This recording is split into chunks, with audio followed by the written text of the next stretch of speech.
All right, let's use units to solve a conversion problem. So we've got 65 miles per hour, and we want to go to meters per second. So we're going to convert from American units, or really they're called English units, to standard international units. Okay, so how do we do this? Start with what you have. You've got 65 miles, or how far you're going in 1 hour. Okay. And then you might jot down some notes here and say, you know what, I can convert from miles to meters because you have that conversion factor here. And you could go from, we've got miles per hour, we want to get meters per second, so we know we can convert from hours to second because we know, well, you might not know how many seconds are in an hour, but you would know how to get from hours to minutes and from there to seconds. So you've sort of laid out your solution before you start. Okay, so when we do this, we write down the units that we have and the ones we want to get rid of. We want to get rid of miles. So since it's on the top of that fraction, we write miles here, and we want to get meters, and we indeed have that conversion factor. Now you have to be careful when you write these conversion problems. You want to write how many meters are in 1 mile. All right, we know a meter is a lot smaller than a mile. It's about a yard. So there's a lot of meters in 1 mile. So we've got 1,609 meters in 1 mile. And at this point, we look and say, oh, we've got top of fraction, bottom of fraction, we can cancel. So we were left with meters per hour. We wanted meters per second, so we still have to get rid of hours. So this time, since over here hours are on the bottom, we want to put hours on top, so they're going to cancel.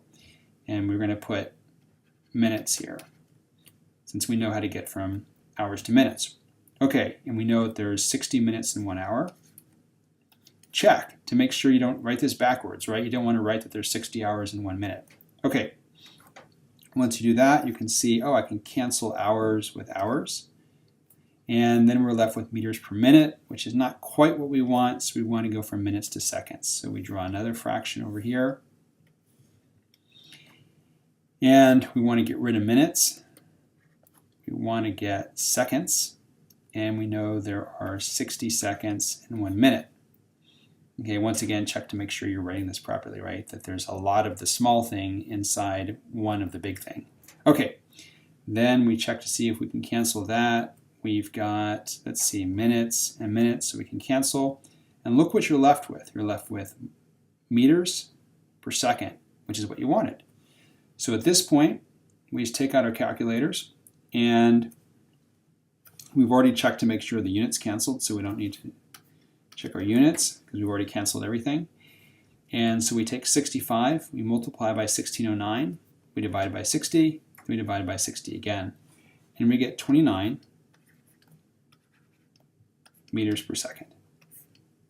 So every unit conversion problem is going to be a series of parentheses where you're either multiplying or dividing by a conversion factor. And notice the units told us whether we had to multiply or divide. So units are really going to be our friend when we do this kind of problem. Let's do a conversion that involves using SI prefixes.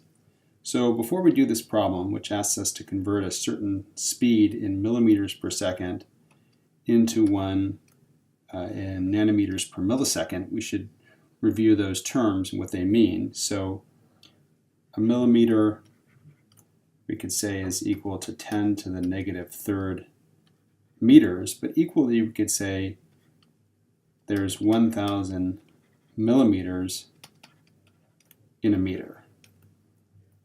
And we could do that with all of these. We could say a nanometer is equal to 10 to the negative 9th meters, or we could say that there's 10 to the 9th nanometers in a meter. So it's really just a matter of personal preference. So we'll do this for the milliseconds as well. A millisecond, 10 to the negative third seconds, or 10 to the third milliseconds in a second. Okay, so those are going to enable us to do our conversion factors. So first we write out what we know, which is our original speed. So 0.5 millimeters per second. and then we're going to use some conversion factor to get to the units that we want. Now, we can go directly from seconds to milliseconds, but unless you're comfortable going directly from millimeters to nanometers, it's probably helpful to go through meters as a sort of intermediate step. So let's take care of those lengths first. So we want to get rid of millimeters. So millimeters is in the top over here. And so we want to put millimeters in the bottom over here to cancel that. We'll convert that to meters. And then we say, okay, what's the conversion? We've got 1,000 millimeters in 1 meter. So you always want to pause here and say, wait a second, does this make sense? Okay, we've got 1,000 of the little things make up one big thing. Okay, that makes sense. All right, and then we actually didn't want meters, we want to get rid of that. What we really wanted was nanometers. So the meters were just an intermediate step. So we say that there's 10 to the 9th nanometers in 1 meter, because these are really tiny. And that enables us to cancel meters. Let's go ahead and show the canceling. So we've canceled millimeters with millimeters. We've canceled meters with meters. So we've got nanometers per second. We want nanometers per millisecond, so we have to get rid of the seconds. So we need one more conversion factor. So we've got to get rid of our seconds. We want milliseconds. And there's 1,000 milliseconds in 1 second.